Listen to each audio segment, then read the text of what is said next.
If you're used to playing social golf with your mates, you probably can't think of anything worse than playing golf in the rain.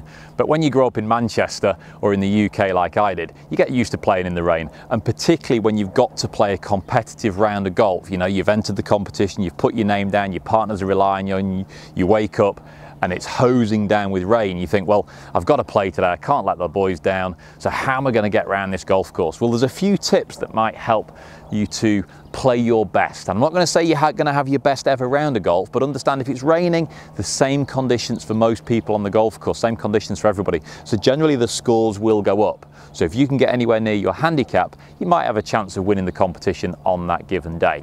So a couple of essential things that you need. Really good waterproofs, you know, golfing specific waterproofs. Nothing with a hood, something with nice tight and potentially even short sleeves, not too many big bulky pockets. So golf specific waterproofs. Nice big umbrella onto the golf bag, or even if you're using a cart, something to keep your clubs dry on the back of the cart.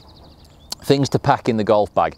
Extra gloves. Whenever I get a glove and it starts to wear out, as this one is a little bit now, I never throw the glove away, I just throw it into the bottom of my golf bag.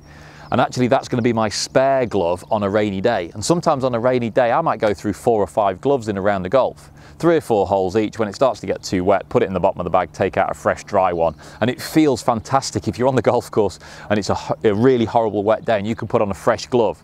The other thing would be towels. Put an extra couple of towels, and don't just leave the towel hanging off the edge of the bag that's going to get wet, but tuck a couple of spare towels in your golf bag. So again, after 5 or 6 holes, you take the wet towel and throw it away, you bring out the dry towel.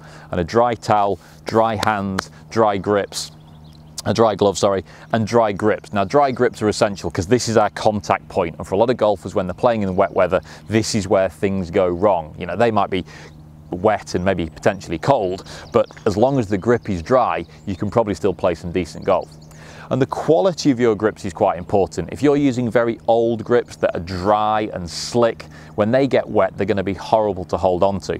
So treat yourself, even if it's not to a new set of clubs, treat yourself to a new set of grips. A decent grip, and potentially something with a bit of cord in it. When you go to buy the golf grip, you might see that some of them have white flecks in them like I have here.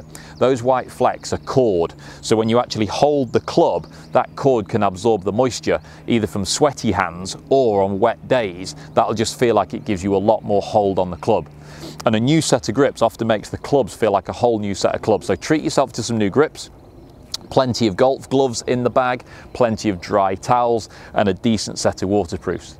And that last point to remind you of is playing golf in the rain is tough. It's tough for everybody. So don't worry if you're a couple over your handicap, you're still in this thing. If you can score quite close to your handicap on a rainy day, the average score on the golf course will go up and your score will look quite good on those wet rainy days.